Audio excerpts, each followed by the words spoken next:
Yes, welcome back to Football Heritage TV. Good morning, good afternoon, good evening. A little bit of housekeeping. Find your nearest fire exit. I will not be responsible for you burning. Please, match bingo in this corner. It's the opposite to where I'm actually looking. Match bingo in this corner. fhtv is the code for whatever money you put into match bingo. They will match it for you. And that way, above Sarah is OK Jersey. Code Savva with 2 Vs. Don't use 1V. You won't get the money off for all your sporting goods, jerseys, tops, football shirts, whatever you want. Please get over there. Sarah from Spurs From the Stands, the fastest growing Spurs YouTuber out there. You're like royalty. How are we doing? I don't know if that's true. It depends who you ask, doesn't it? It depends who you ask. Yeah. It depends. Yeah, some people tell me I'm a great YouTuber. Other people want to threaten me. So you've got to take the rough with the smooth. Exactly. Thank you for coming on, Sarah. I don't have X or Instagram, so it's difficult for me to get in touch with people like yourself to try and get them on. So thank you for agreeing to come on. Everybody in the chat, I have pinned Sarah's link to her channel, Spurs From the Stands. Let's do the nice thing. Let's welcome our guests. And she's currently on 3.71K. Can we get that closer to 4K by the end of the show? Please smash the subscribe button if you like what she's got to say. Sarah, why? Why did you, before we get into Tottenham, what made you the YouTube game? Why? Someone who looks as sensible as yourself. Why? So many people. Do you know what? I don't know. It was a moment of madness. It was literally a moment of madness. I was just, at the time, Frank was still manager. And I was just getting so frustrated with the whole narrative of like, Frank out, we need a new manager. And look, I was not Frank in. But by that point, the transfer window was just opening and we'd kept in. So I was like, well, now you've got to back the manager. It's not the problem with the manager. You might as well, if you're going to keep a manager, double down, buy players. And what did we do? We sold Brennan Johnson. So I thought, right, I've had enough. And my mates were all messaging me. So I was like, right. I just had a moment of, I don't know, some kind of like weird divine inspiration where I was like, I just got something to say. It gets to everyone, right? I feel like Spurs fans have their limit where something happens where you go, no, I've had enough. I can't be positive. I've had enough. This is it, right? I've got to tell the world what I think. And then 50% of the world goes, oh my God, I love Sarah. She's amazing. I love what she says. And the other 50% will be like, oh, have you seen what she's saying? Don't agree with her. She's negative. She's we all go through it. But look, your channel is on the rise. I watch your content. I don't comment a lot in other chat rooms because if you've got viewers who don't like me, it kind of derails the show. But your content's very good. You're always happy. You're always smiling. How do you maintain this smile when you are a Spurs fan? What's the secret to the happiness? I don't know. Life is all about the lens you look at it with, right? I mean, look, the game doesn't change. And Enoch won't stay or go whether you're happy or you're sad, So you just got to deal with the hand that you're dealt. And as I was saying to some of the guys last night, if you want to be happy all the time, then you're probably supporting the wrong team. This is the life of a Spurs fan. I've had it drilled into me since I was a kid. So, both my grandparents were Spurs, my great-grandparents were Spurs, my dad's Spurs. So I'm from a family that's Spurs through and through. So for me, I'm not just an armchair fan. I go to the games and I'm used to it by now. And it's not something that we should accept.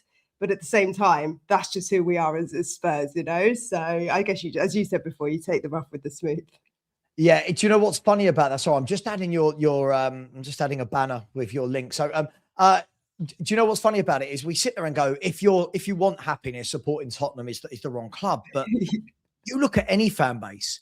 Other than Arsenal right now, and I know it's Arsenal. Other than Arsenal, is anybody happy? Like Chelsea fans, they have a new manager every 3 weeks. They spend billions of pounds.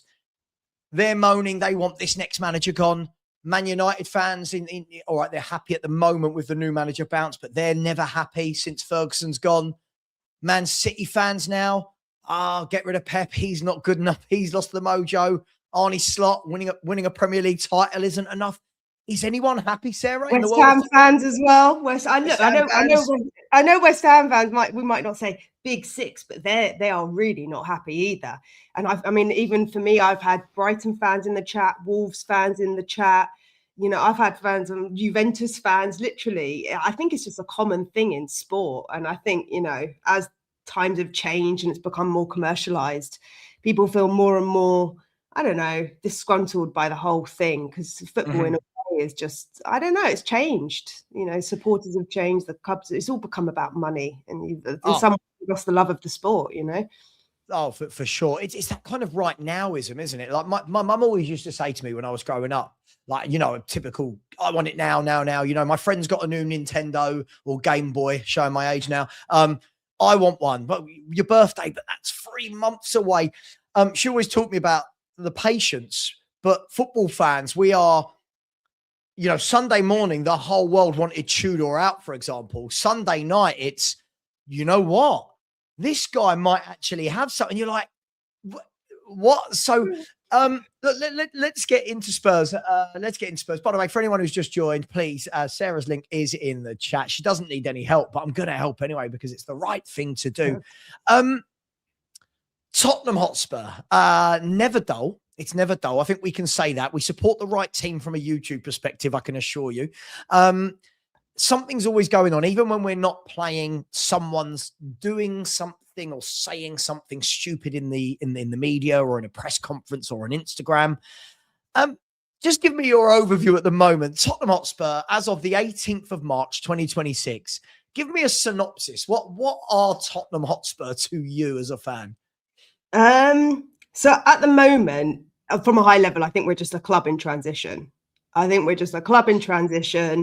we're still navigating that change. And there's a lot of people out there that are still calling for change. But the reality is we've had so much change in the past 12 months. Chairman's gone, new CEO, won a trophy, finished 17th, had 3 managers.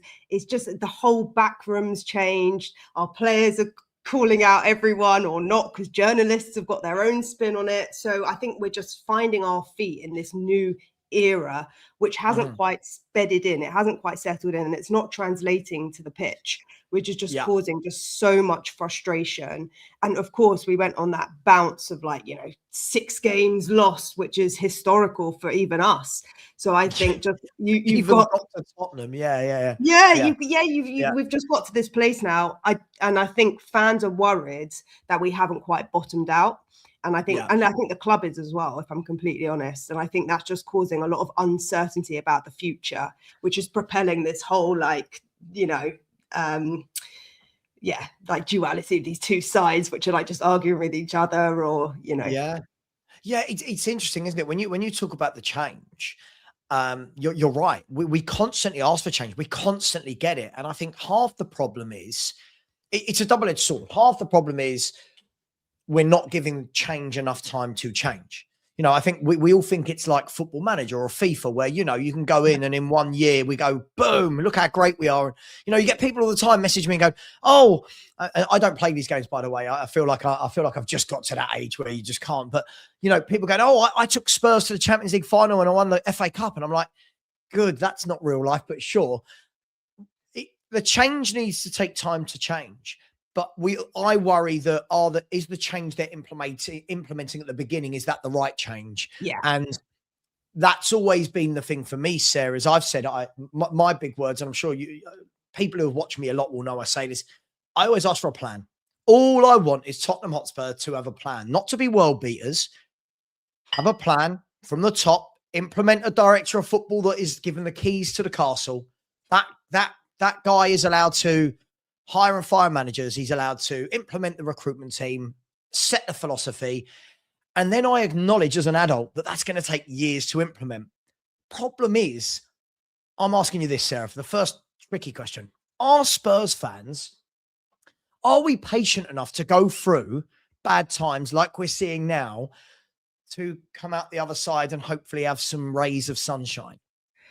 Oh, look, I think our fans are very, very resilient. We are. We're like one of the most resilient fan bases there are, because we talk about our history and, you know, we're like, oh, we wish we had trophies and all of that stuff. Look, we have had our history, But look, it's this repeating cycle, isn't it? We're all in the repeating cycle and we're all sick of it. Like, I get sick of it at times as well, to the point where I was making taxi jokes in some of the match day vlogs because I was this is so depressing. If you don't laugh, you're going to cry.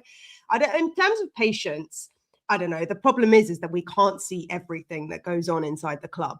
And sometimes when you have, because they told us we're going to communicate more, we're going to be, have the fan engagement. And because we've seen none of that, it's actually making the situation so much worse, because fans are like, we don't have patience in the first place. And now you told us one thing and you're telling us something else. And so it just heightens the situation even more. I think it would be better if the club actually just came out and just had like an official statement, because Vinay's been very quiet. But I don't know. There's a sense that we need to be patient. What would you want that statement to say? I don't disagree with you, but what's the statement that you think the club could deliver that makes all of us go, we're behind you, we got you, we understand where the club's going? What's the messaging in that statement? It's a good question. I mean, I'm not sure. I think they just need to be honest with the situation, because they haven't been realistic with their statements. Like, we're going to compete on all fronts, and they're telling us what we want to hear, but they're not telling us the reality of the situation. And for us fans, we get fed information now. So fans of today are not as in the dark as they were historically, because we have access to social media. So there's no point feeding a narrative, which we can all see through. And that's what they're doing. They're just feeding this narrative. Oh, we're going to compete on all fronts and we tried our hardest. But reality, they just need to say, look, this is what happened. Paratici left and we tried to sign players, but Lange isn't very good. They're never going to say that, by the way. They're never going to say that. But if they did, we'd get on board with it and go, yeah, we know Lang's not very good. Yeah, thank you for being honest. Exactly. It's a vicious cycle. I don't know how they can re-engage fans. It's a huge task. And I think even Vinay's admitted at this point that he underestimated the job that he actually had to do. And even he came in under false pretenses, because he was like coming for one job and now he's doing something else. So I don't think there's one answer, but in order for the fans to get the fans back on side, the fans are so divided. They need to find a way to unite the fan base again. And it's a big task. I don't know how they do it. Yeah, it absolutely is. And I you know what? I think part of me thinks the worst thing they did was coming out and saying, the Europa League isn't enough, we want to compete on all four fronts. Because as a standalone statement, brilliant. Bells and whistles. I sit here and say, I want to marry Margot Robbie and win the millionaire, win the lottery. It's not, that's brilliant. It doesn't mean anything. There's no plan to make that happen, right? So I feel that they need to be honest with people. I think that's the first problem. I think telling everybody that we want to compete on all four fronts has made those that can't actually see the reality go, why aren't we competing? Well, sure, but if you've largely got the same squad as last year, plus you've lost Son and Maddison and Kulu, and you haven't really brought that much into the club, why are you expecting to go from 17th to Champions League final, FA Cup final? Do you know what I mean? Like I feel like the message isn't matching the actions. Yeah, and it's the expectations as well, because look, we're all ambitious. We know what this club is capable of. We know the potential. We know we're one of the richest clubs in the world. We all know that. And so they're setting this high bar. And then we're like, well, hang on, we're not seeing any of it. And so we feel let down, and that makes it even worse. So, look, as fans, we're very short-sighted. Someone said to me yesterday, don't say this, you're so Spursy. But when you think about it objectively, 2 years ago, we finished above Chelsea, and 4 years ago, we finished above Arsenal. And that might be something that's Spursy, but you've got to look at the bigger picture. We've had a massive drop-off. Kane left, as you said. Not even those lot. Dyer, Lloris, Højbjerg, they all left the club, and they were all big characters, and we haven't had time to really bed in. We brought in like 14 new players, and we've sold 5 of them. I think it was 7 of them, or at least on loan, in the past 2 years. So we've just had this, like, not just a manager merry-go-round, but we've had a player merry-go-round because we can't stick with the project. So it's a bit of set the right expectations, be realistic, but also see a project through.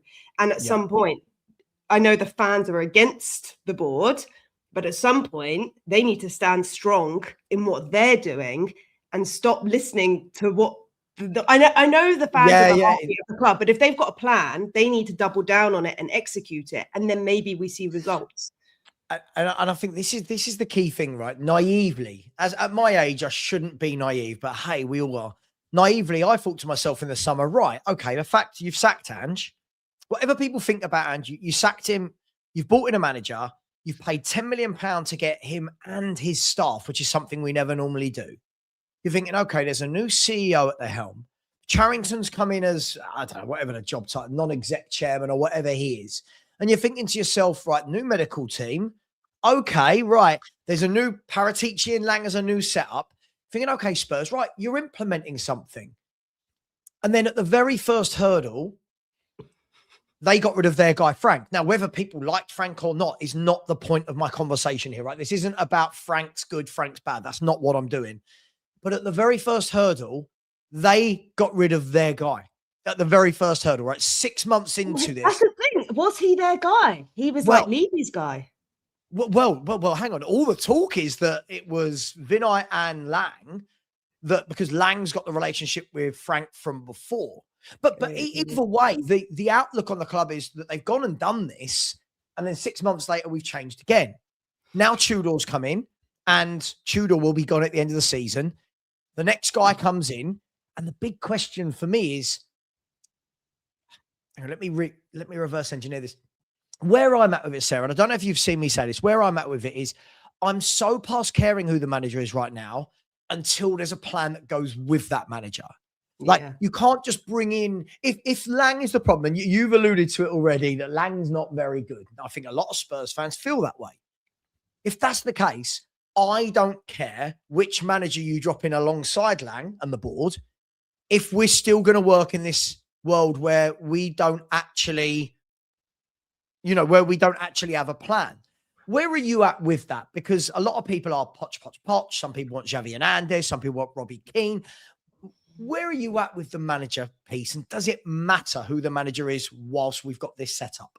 No, it doesn't matter. It doesn't matter.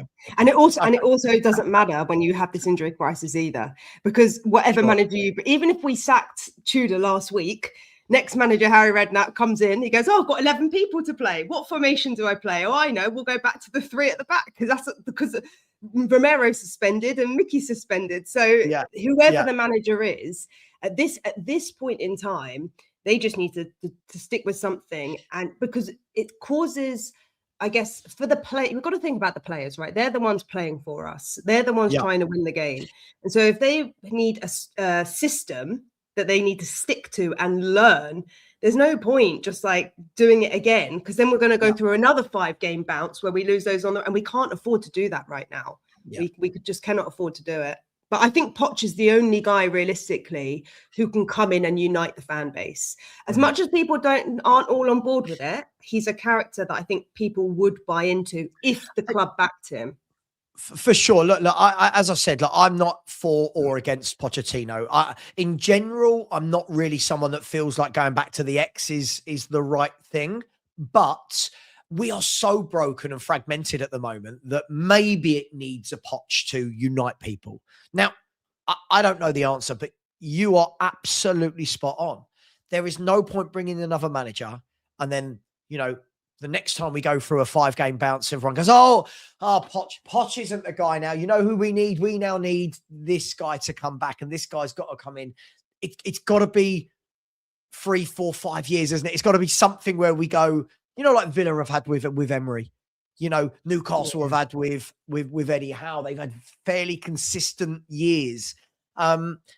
I just feel like the Spurs fans are so broken that I don't know that we'll go through that, I just don't. Yeah, look, the interview with Poch was a great piece of PR, and I agree with you. I was of the same opinion until a few weeks ago. I was saying, don't bring Poch back. But then I think I saw it differently when he did the interview, because I thought to myself, actually, this is not the same period that we were in. What was it now? 2019, that's 7 years ago. We're a different team, and he's a different person. He's had more experience. He's been to PSG. He's been to Chelsea. He's seen how other clubs operate. Before, he'd only been at Southampton. And now he's on the biggest world stage, hosted at the host nation's World Cup, managing that team, which is a completely different dynamic, which he spoke about. So in some ways, he's done a lot of projects since, and that experience, maybe, I don't know, but maybe he could bring that, maybe he needed to go on that journey to come back to us, to learn something, to bring it back into our club. I don't know if it works or not, but I just can't see any other manager who fits our style, who loves us as much as we love him. And, you know, to be a manager of Spurs, you've got to love the club. Because you're not going to love your managers even at board level, you know. So I think he needs to put his foot down. And maybe he went to the Atleti game last week. We all saw him there. Maybe he was there, you know, spying to make an assessment whether he wanted to come back. And if I was him, I would say, I'll come back, but with these terms and conditions. I will only come back if you buy me X players, if we restructure in this way, if you fire me within 6 months, you pay me 200 billion. You know what I mean? Because and that would show that he has integrity. And I think that would bring the fans even more on board with him. Yeah. See, I'll tell you why. And again, I think people get confused when I say don't bring him back. It's not that I don't like Poch. It's not that. I get it. Yeah, because look at clubs. Look at clubs like Mourinho. You know, going back to Chelsea. They you know, managers go back, and it doesn't always work. Yeah, it's not the same. I think my big thing with it is, I'm a believer that sometimes in life, and this isn't just football, right time, right place. You know, sometimes you go in life, we go and get a new job and it just works. You know, right manager, right team, right location, right salary, it all works. And I felt like Poch came in, molded a team, and it all kind of gelled at the same time. Kane and Son and Dembele and Walker and Rose and all of these guys. The worry is, are Spurs fans, if Poch comes back, are we in our minds, we're all going, and you know we are, there's that little bit in our brain that goes, we're going to have that exactly again. Poch is going to come back in. He's going to turn Will Lancashire into Harry Kane. You know, he's going to turn, Vuskovic is going to turn into Toby Alderweireld. And my worry is, what if he comes back and the benchmark for Poch is going to be the team that finished second and didn't lose at home all season. Whereas the reality is the club right now is a mess, and the clubs above us, the Liverpools, the Arsenals, the Cities, the Chelseas, even the Villas and the Newcastles and the Uniteds, they're so far above us that, is it going to be the same, or is it going to be kind of like, oh God, there's a reason we split up? Do you know what I mean? I don't think they are that far above us. I don't think they're that far ahead. No, I think it's a chasm. No, I think we're awful. You've got a few different things, because look, Liverpool right now, they're not playing well.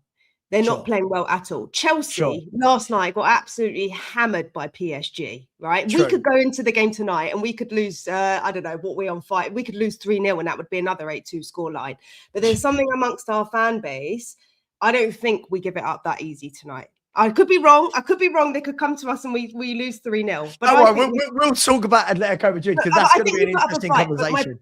My point is that football across the board, across the board, has got progressively worse in the Premier League. Look, you already have two English teams out of the Champions League. Yeah, right. We're all and well beaten as well, by the way. Both well beaten. It wasn't. Yeah. It wasn't Madrid scraped past City or PSG and Chelsea. It was, 13 goals those two conceded. And then I think you have this situation where you have a lot of clubs that were previously yo-yo clubs, like your Brentfords, your Fulhams, your Brightons, your Bournemouths, who all came up from the Championship in the last decade or so. And they've established themselves as Premier League clubs, which is making more competition. And it's also changing the style of play. You have less flair players. You don't have your Gareth Bales anymore. You have your set pieces, and the game's changed. So I think we've got a team of international players. I know we say a lot of them are dross. I agree. Right. Most of the time they are dross, but that's because they're not sticking to a system. And at the moment, we stink of desperation. We stink of it, honestly. They're like running around the pitch like headless chickens, trying to cover each other, going in for silly challenges, all that kind of stuff. So they need some kind of system that, bless you. Sorry, they need a system where they stick together and they can show their talent more. And with the right manager, that might happen. I think, look, we're a mishmash of all different players from all different managers and eras, and it's not working. But I think if they had a system, stuck to it, and it fit our style, not Frank Ball, and maybe not Ange Ball either, but something in between that they could get to work. I think quality-wise, we're not so far off. It's just that we've got this injury crisis, which you can't underestimate when you're playing, 60 games a season and you've got 11 players. I mean, that's enough to do anyone's hamstrings in, So yeah. I think it's a combination. Do you know what? Yes, somebody said, get Sarah off. She mentioned Bale before Ginola. I know, and he's right there. Look, the love of my life. He's right there, Ginola. Look, listen, I don't disagree with you on some points. I do on others. Look, do I take your point in terms of, I think there are some players in this squad that if you kept them built around the system, I think they would do well. I do think there's a lot of players in this squad where I do feel like the levels from what we've had in the past are so low. But if we take away from the individual player, I completely agree with your all-round point. This squad has been put together really badly over 6 years for 6 or 7 different managers. And this is why I always say that some of the parts are greater than the one. And sometimes when I say, oh, this is the worst Spurs squad I've seen, I try and explain it. I don't mean individually that this is the worst talent-wise. What I mean is how it's been put together. Like we've got one left-footed centre-half in the entire club, right? So when Van der Ven doesn't play, everyone's scrapped around going, well, who plays? We don't really have a fullback. If you think about it, Spence, Porro, Adogi, they're wing-backs. We don't have a fullback. We have no left winger of note. We've got one right winger. We've got no out-and-out goal scorer. We've got no ball-playing midfield. I just look at the squad and go, how has it been, who constructed this? And what makes it worse, Sarah, is you look down the road at them lot and you go, they've got 2 of everything. They've got 2 of absolutely every position. They're going to win. I'm sorry, Spurs fans. I know people, they're going to win the league. Don't say it. I think I'll be honest, Sarah. I'm sorry, I'm going to say this. This might piss fans off, but I think they're going to win 2 or 3. They're not losing games.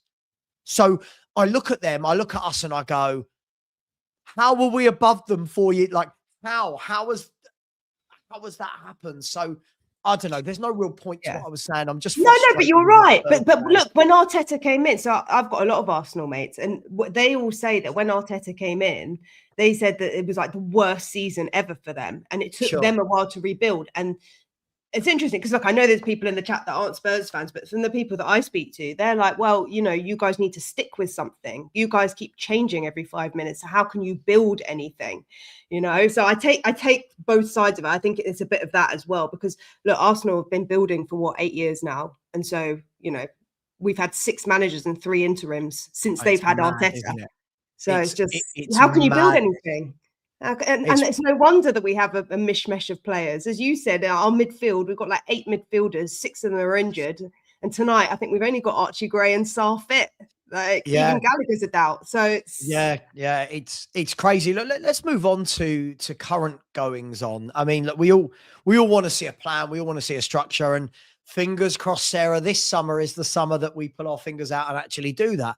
But before we get there, there's a small matter of a relegation battle that needs to be negotiated. And it's really embarrassing, right? Because for years, we can mock West Ham for when they've gone up and down, and Newcastle or Villa, and our Wolves go down and Burnley go down. We're in it.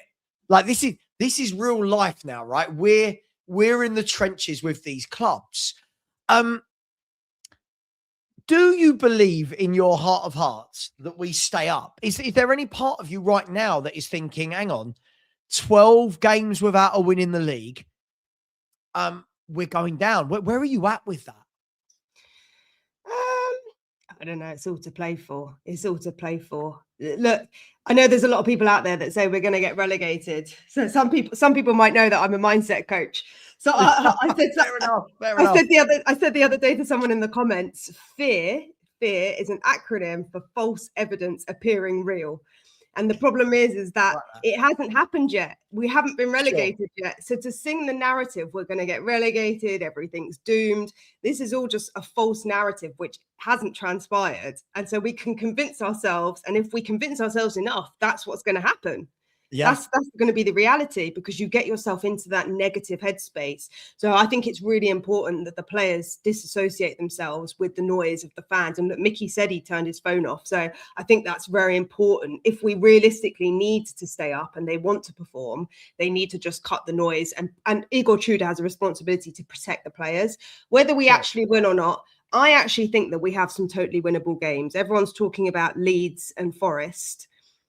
Yeah, I wish. But, yeah, we need you giving the team talk before the game rather than Tudor. People have said that. There. But in all reality, look, we still have to play Sunderland. They've dropped off. We still have to play Brighton. We've got some other games besides from Leeds and Forest that we could realistically win. It's just that everyone's counting us out. Villa's going to be hard. Chelsea's going to be hard, sure. But Chelsea has to play it's Villa. Villa have to play Forest and West Ham and us. So there are teams there. Everyone's going to drop points. When you're at the bottom, this is the thing. When you're going for fourth, it's about how many games you win. When you're at the bottom, it's about how many points is everyone going to drop. That's that's just the conversation that we're having. It's the reality. It's not a nice one, but that's just what it is at the relegation battle. So I think we can do it, whether we will or not. It's in the players' hands. Their destiny is completely in their hands. I agree with you. From there are winnable games. The problem I have with this, and listen, sometimes a lot of what I do is devil's advocate. By the way, it's not just me being. It's good. It's good. Otherwise, we're winning 8 games. We're going to get into Europe via the league. We're going to win all 8. I think the worry from my side has been.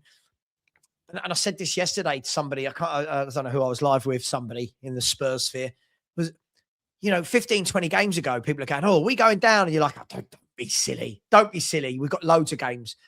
And then the more they tick on, Sarah, the more you tick the games off and you've not won and you've not won and you're not won, you start going, oh, shit. All the games we've said are winnable, we're not winning. No, I agree. Yeah, I agree. That one game, doesn't it? The Forest, it needs that one game where you go, it doesn't matter if we won 1-0 and it hit someone's arse and went in for an own goal. We just need that win to, that collective sigh of relief. But that game, moving on to that game on Sunday, is massive, right? Because losing it is unthinkable, isn't it? Like, for what that would do for the Premier League table and for Forest's belief to come to us and get a win and go above us.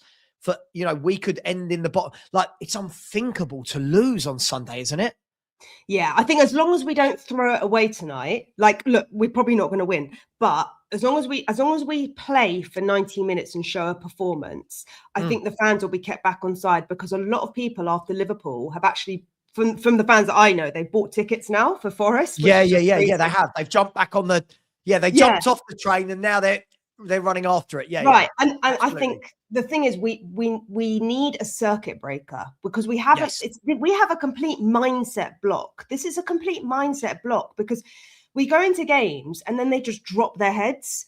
Someone scores a goal, whether it's us or the other team. We just go, oh, game's over, we've won it. Oh no, we haven't, and now we're not capable of scoring another goal, and then they drop off, and then the fans boo, and it's just this vicious cycle. So at some point, you need to hit the floor, and turn it around. And look, it takes time for a new manager to bed in. So I think tonight will reveal a lot to us about how they respond from the other day, and then we'll have a better idea if they're playing for the manager on Sunday, because. Of course it's a must-win game, but we say that about every game. And you're right, because since I've done my channel, we haven't won a game. Yeah, I know. It's you. My channel. It's you. You are, the rise of Sarah. I did the We Are YouTube Tottenham TV watch-along. I did the We Are Tottenham TV watch-along, and I first watch-along, and I was lucky charm because we drew. So I'm going by that one. You know what? Right, everybody, when we get relegated, I know you all want to blame Stell and Stellegation. Don't blame Stell. Blame Spurs from the Stands. I'll tell you what, Spurs from the Stands. Sarah's fault we're getting relegated. On a serious note, let's talk about this game and then we'll move on to Forest.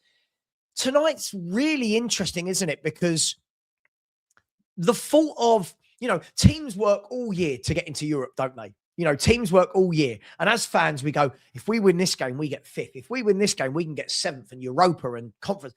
And then as soon as you're in that tournament, we all start doing that thing, don't we? Going, don't really need this game tonight. Oh, it's a bit of a distraction. And we're not ready for Europe.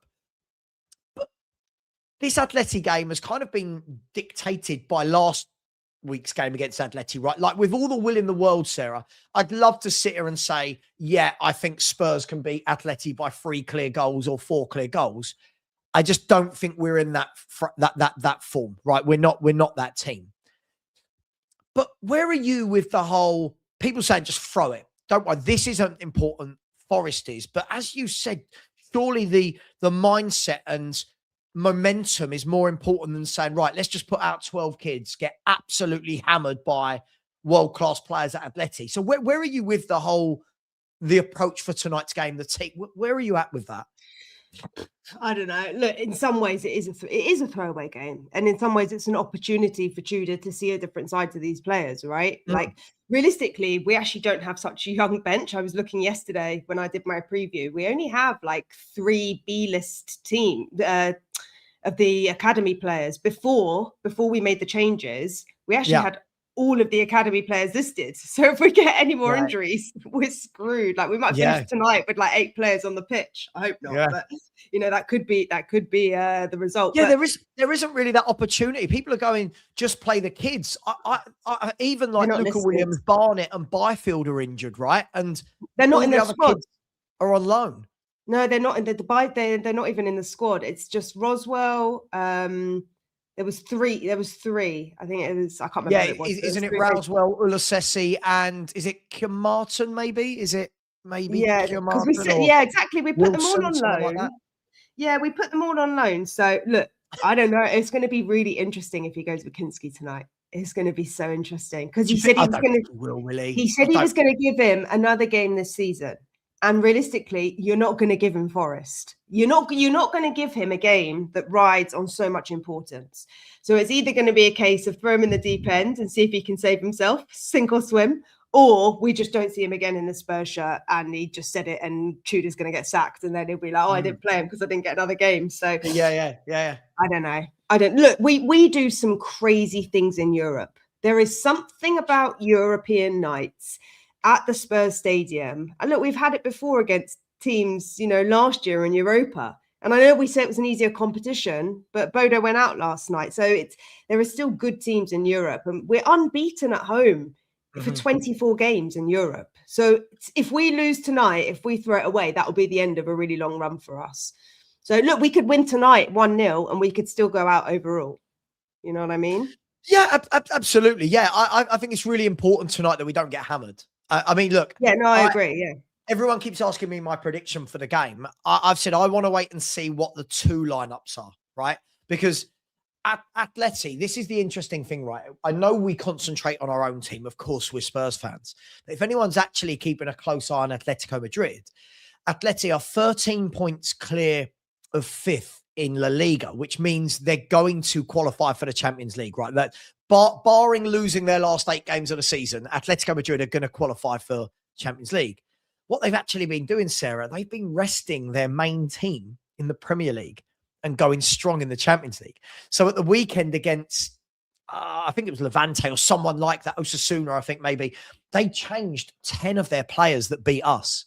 They changed 10 players. Now, if they go for the same 11 as last week tonight, and Spurs are having to go, right, okay, we've got Sarr and Gray again in midfield, Solanke's injured, Richarlison suspended, and suddenly you go, this could be a really, really tough game at home. So I just don't want to get battered.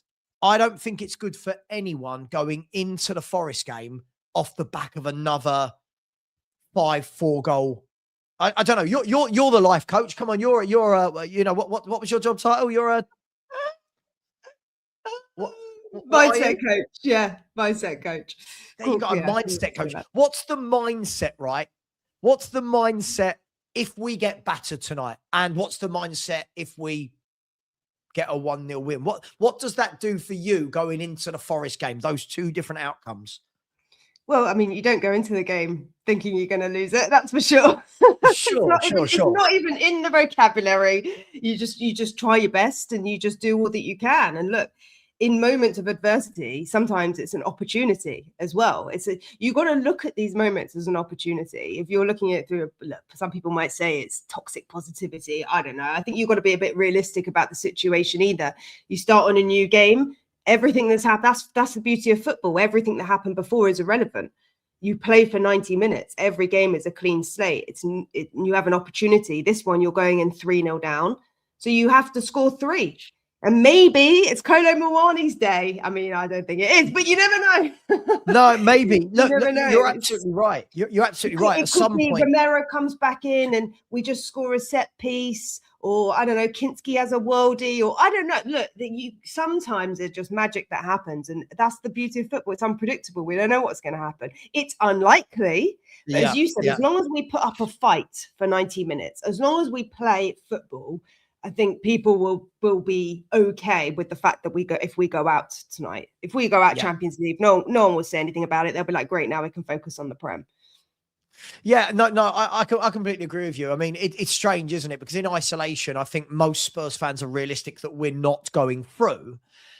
But at the same time, I just don't want to see another. You know, we saw 4 against Arsenal, 5 against Atleti. Let's be fair, Palace could have had a few more. Fulham. I mean, how Fulham only won 2-1, if we're being really honest, is a miracle. I just don't want to see it tonight. I'll take a draw. I don't care. I'll take a 0-0 draw. But I will not give a prediction until I see the Spurs team and the Atleti team, because if Atleti go with Griezmann, Alvarez, Lookman, you know what we're like, Sarah. We're very open at the back. We're very open at the back. So I don't know. But we're going to play 2 goalkeepers. We're going to play Vicario and Kinski. That's what I've heard. And we'd still probably concede 4 or 5. Don't worry. But look for the last for the last 20 minutes. So I want to move to the Nottingham Forest game at the weekend. There's the talks of the opposite to the protest, right? It's welcoming the team bus and getting behind that, and let's try and make the atmosphere brilliant. It's so funny, by the way, because so many of the fans I'm seeing saying, "Oh, this is brilliant and positive," are so many of the fans that I saw earlier in the year saying, "No, it's okay to boo the players at Spurs." And I'm like, well, hang on. Maybe if we didn't boo, but where are you with the whole protest, not protesting? Is it the right time? Is it better for the greeting the team? But where are you with this? Because it seems to have split the fan base like every other topic at Spurs. Yeah, I mean, I guess I got sick with it. That's why I started a little campaign of my own. But no, I don't go to protests. I just don't go to the protests. I go with 11 people to the game, and none of us go to the protest. I can't tell you why. I've asked them why in my vlogs to try and get some different opinions, and they're just like, just because we don't, like, it just doesn't do anything. There's different messaging. It's not cohesive. And also, my dad was saying, it's called change for Tottenham, but we've had change. Yeah, we've literally just had change. So how can you call for more change?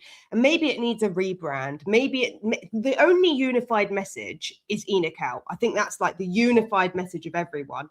So I don't know whether it needs a rebrand, but the moment that we're in right now is we need to stay up. And I know there's people out there that don't want that to happen, but hopefully finishing 18th or not 18th, 17th is a shock enough for them to get their finger out and start taking action. I don't think you need relegation to prove that point, and even if you get relegated, they're not going to sell. So you might as well stay up, because if you really want to compete across all fronts, it's not helpful to get relegated. It's just not. In terms of the protest, I don't know.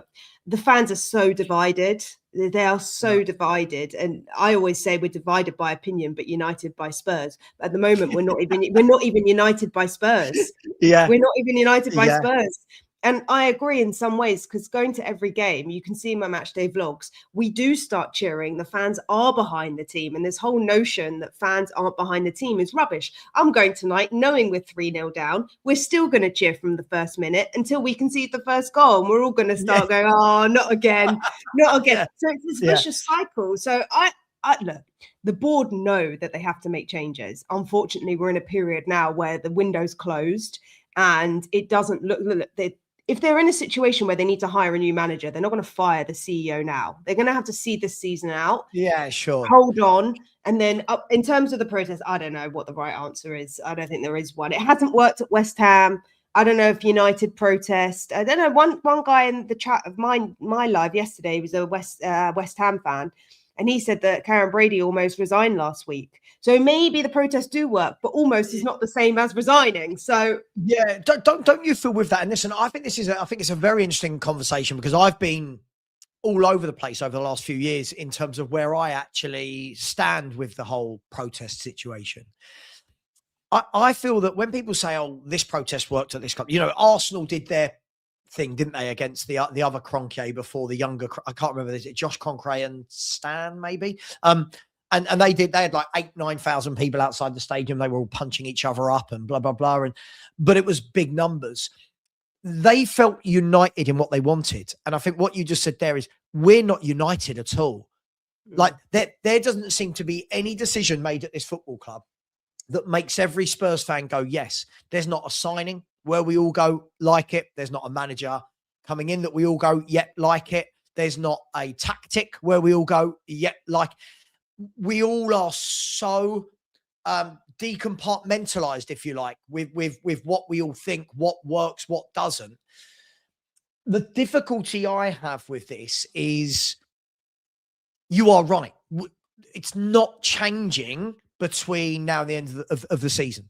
We're not suddenly going to see ENIC say, "Oh, we're selling up with 4 games to go in the Premier League." Like, it's just not going to happen. You are equally right that if we go down, that's completely not going to make ENIC sell. No one sells when their share price is at its lowest. You're not going to do it. But I think the problem here is, because there is no answer, Sarah, that we're constantly living in a state of limbo. Like as fans, we're constantly in this merry-go-round of change. And you are right. And before I hand it back to you, I'll just say, this is the thing. And I've said this to Billy before. Love Billy as a person, but change for Tottenham, for me, doesn't have a message. I mean, this year we've had 3 different managers. We've had 2 different medical departments. We've signed new players on loan, new players in general. We've signed, we've got Rafi Mawson's come from Man City. You've got Charrington's come in. Vinay. Change is all we have, right? So something's got to give, right? And sorry for the monologue. Something's got to give. No, it's good. It's good. Get it off your chest. I know. Oh, we do every day. We do get it off the chest. That's why we're here, right? But no, I mean, look, the campaign that I started, which was Save Our Spurs, it was basically to give a way to facilitate. So I'm not a campaigner. I'm not, right. I don't know. I'm actually not so familiar with Change for Spurs, but I'm not a campaigner. You could say I'm a facilitator of sorts. And so my chat, and I can see there's a lot of similar people actually in your chat that were in my chat as well. And some people are even saying they sent the email. So I think that the reason why I did my campaign was to basically, we're one club, one voice, right? So if you've got volume in numbers and everyone to send an email, and you have 100,000 people sending one email, it's going to be more powerful than 50 people, because the way that people protest in 2026 is different. In the 1950s, when was it? In the 1970s, my dad was saying, back in those days, they used to yell at the board and say, "Get your checkbooks out." He said nothing's changed. He said nothing's changed in the 70s. It was the same thing. But the way that sport operates now has become a commercialized model. And so we as fans, in some ways, need to up our game if we want change. It's very complicated, but you can't, protesting on the street these days, I don't know if it has the same impact. Look, I've heard after the campaign, we've had 300 emails sent in 4 or 5 days. So I'm a small fish in a big pond. And, I don't necessarily want the responsibility. However, it just shows you that in those days, I think Vinay's had 3 email addresses. So they're silencing fans. They're silencing fans as well. So they're not doing themselves any favors. Yeah, it's a tough one, isn't it? Well, let's go. Look for the last 10 minutes. Let's talk about the end of the season. We've got 8 games left in the Premier League. We've got the Champions League game as well. Tudor is listen, the fans are up and down with their opinions every game. I find it hilarious. I've said I'm not making any real I've never said I want Tudor or don't want him, right? Because I know what our fans are like. Sunday morning they wanted him gone. Sunday evening they want him in. I'm seeing people right now on TalkSport that were on my show last week. Ricky Sachs. I'm going to be messaging you later. Ricky Sachs last week on my show, and I love Ricky, by the way, we're friends, saying he's got to go. He's terrible. He's taking this club down. I've got to bring in Sean Dyche. Now he's on TalkSport saying we've got to keep Tudor. Is Tudor the right guy? Would you have kept Tudor? Would you have brought in a Harry Redknapp or a Tim Sherwood? What would you have done, and what would you do now? No, I just keep Tudor. I mean, look, I was one of those people. My thumbnail was taxi for Tudor. I can't say that I wasn't one of those people myself. But look, I think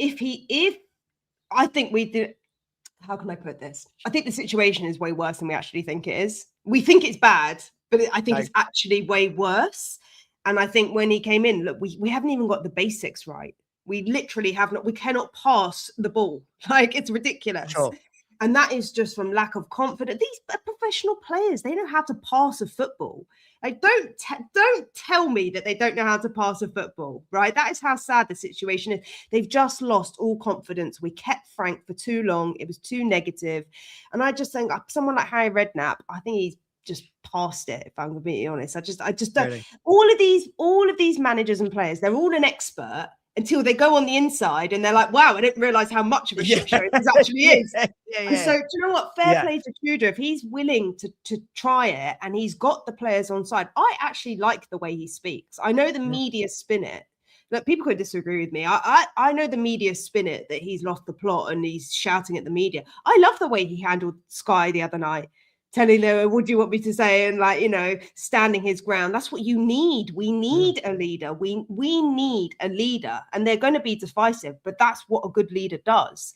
They assert their authority. And in the changing room, if that's what he's doing and that's filtering down to the players, I think you got to give him the Forest game, and then you go into the international break and you figure it out during the international break. There's no point sacking him after tonight if we lose. What's the point in that?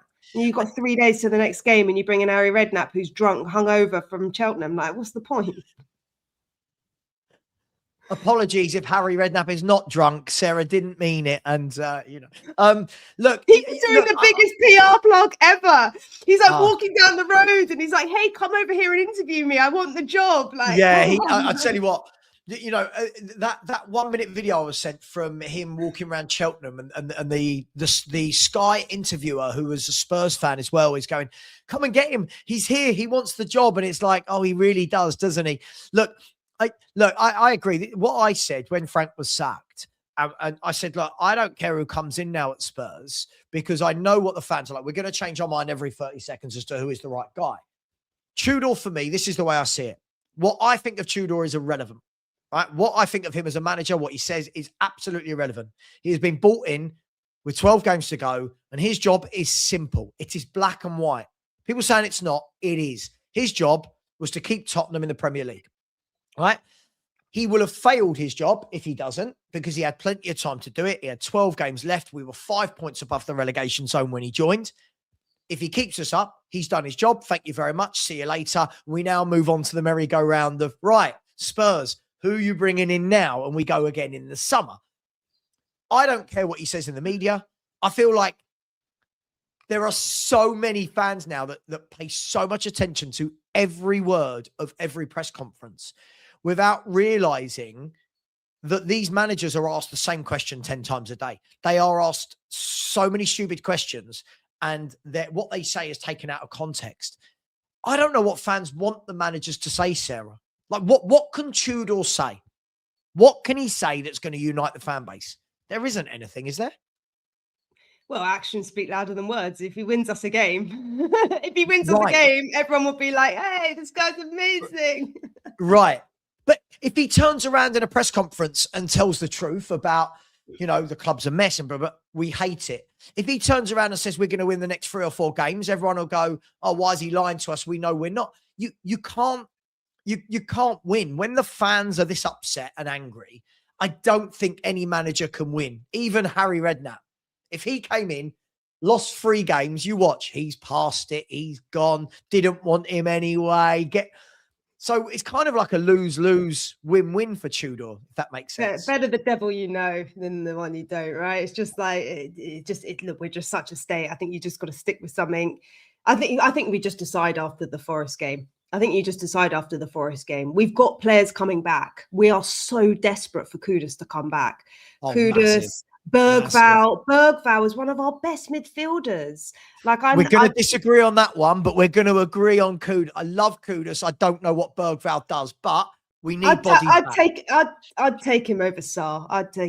Oh, I'd take you over Sarr. Papa Sarah.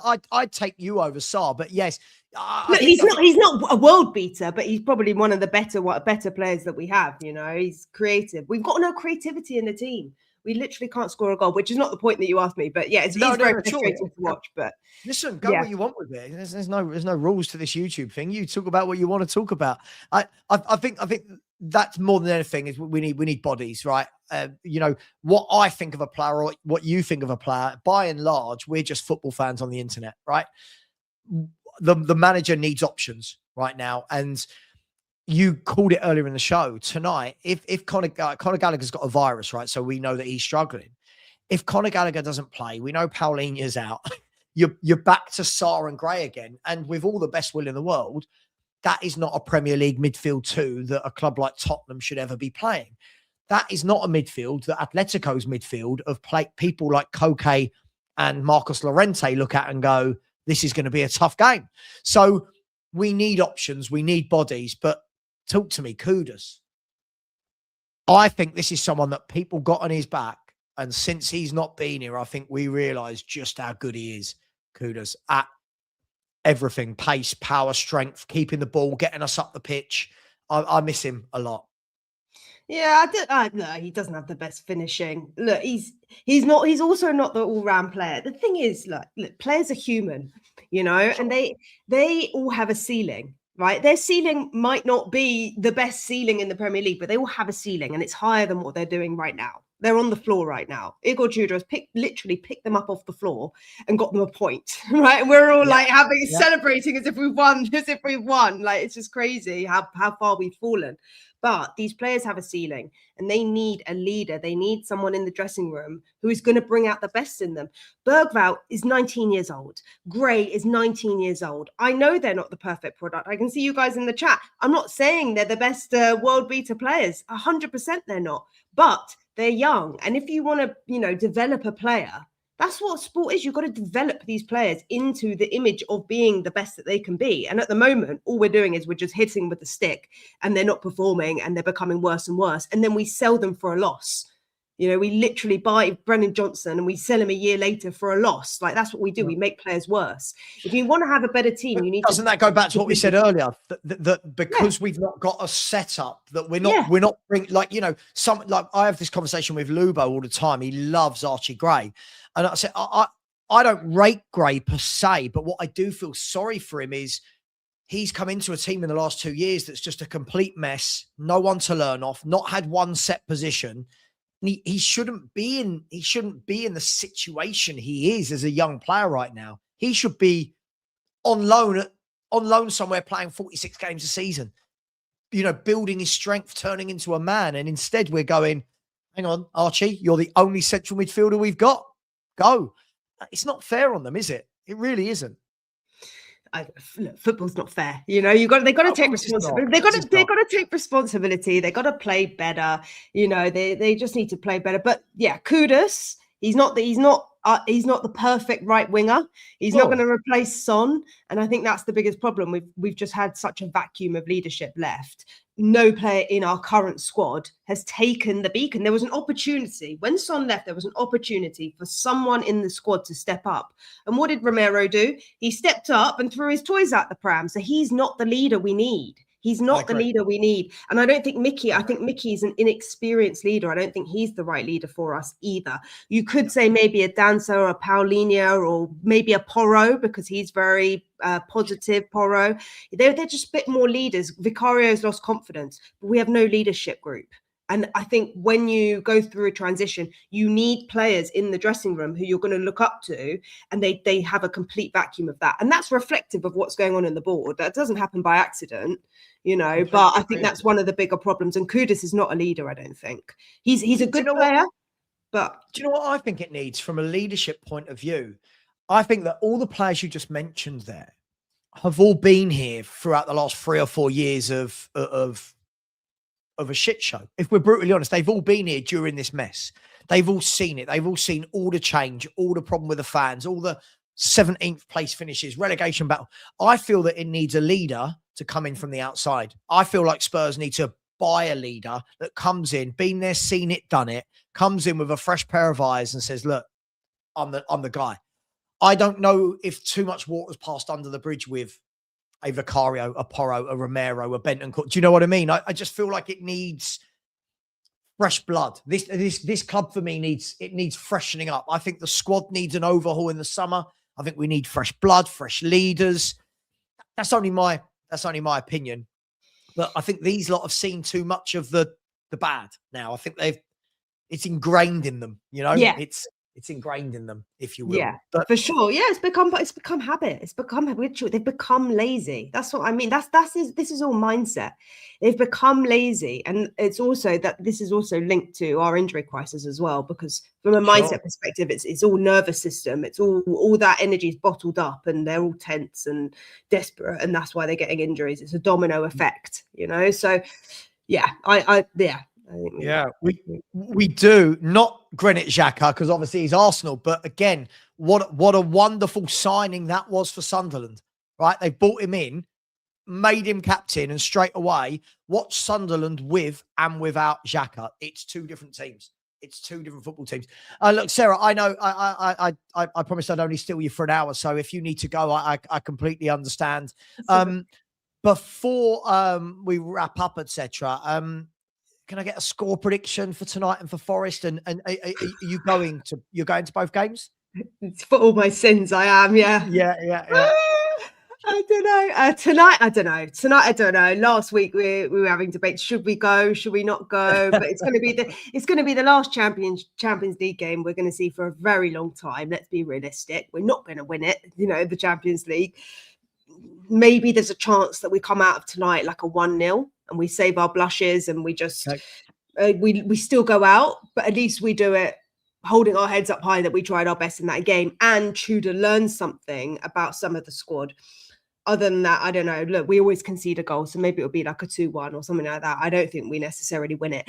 But if we are going to lose it, do it in 90 minutes. Just do it in 90 minutes. One thing I don't want to see is us cling on and do added extra time and still lose the game, because we need legs. And it's not helpful to play another 30 minutes. I don't think we're going to get a free goal swing to get to extra time, though. Do you? Well, Sporting did it last night. You just don't know. You just don't know. And with Spurs, you don't know what team's going to show up.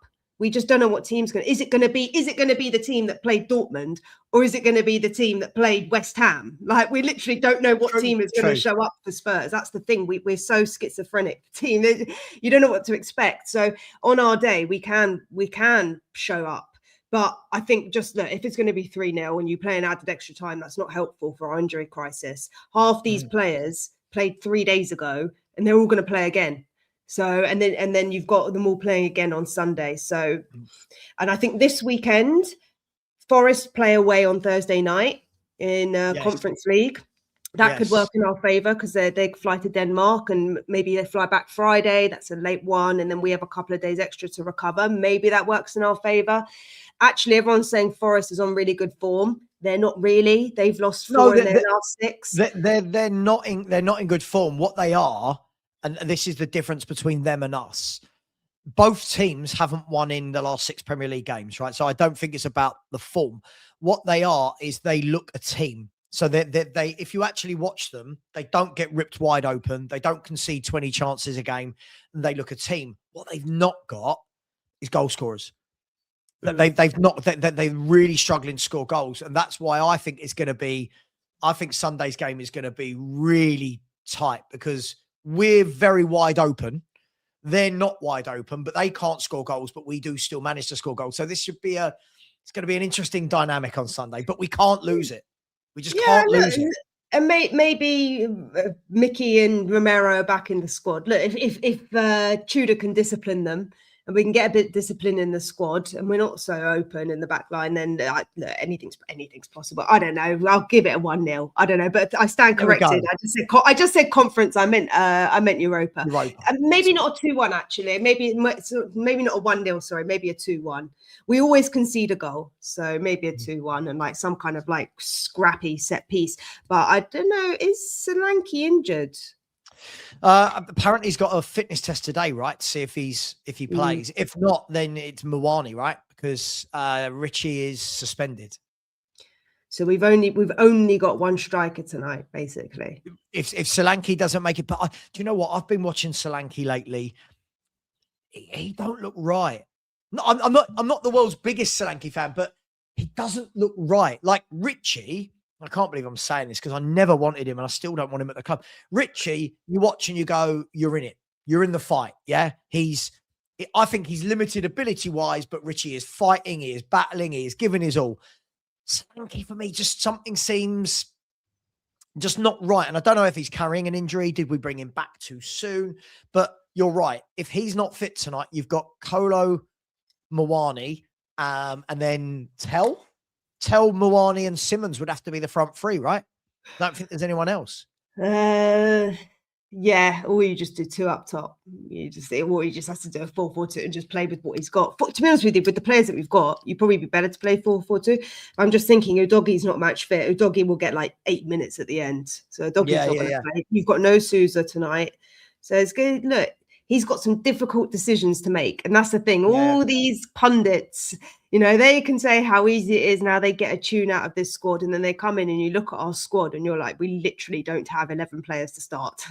This is the first game in a while. What was it? The first game? It's not the first game this year, is it? No, but it's the first game in a while we've had Mickey and Romero start a game. I don't think I can't remember. Between the two of them, they seem to be doing their best to not want to play together. Yeah, There's a lot of people. I mean, I think Ali Gold put out his predicted lineup today, and I think he had the back three of Danso, Romero, Van der Ven, with Porro right wing back, Spence left wing back, Sarr and Gray, and then Simmons behind Tell and Mwani. Other than that, I don't know who else there is. Bergval's not going to start. The Dogi is not going to start. Rousewell isn't going to start. Ulasesi, does he get a game? It's a big game for a youngster to play, but I don't know. So he is hamstrung by what he can do tonight. And if Atleti do go all out for it, and they've got no need to, Sarah, to be honest, like they don't have to, which is the interesting dynamic for Spurs. This isn't an Atleti team that have to come and hit us from minute one, right? They've got the free goal cushion. They did the damage in the first 20 minutes last week. Is it an opportunity for Spurs, or does that mean we leave ourselves wide open? And we'll see. I just don't want to get pumped tonight. That's all it is. In my head, I'm like, right, we're going to score a corner in the first 2 minutes. And I'm like, hang on a minute, Sarah.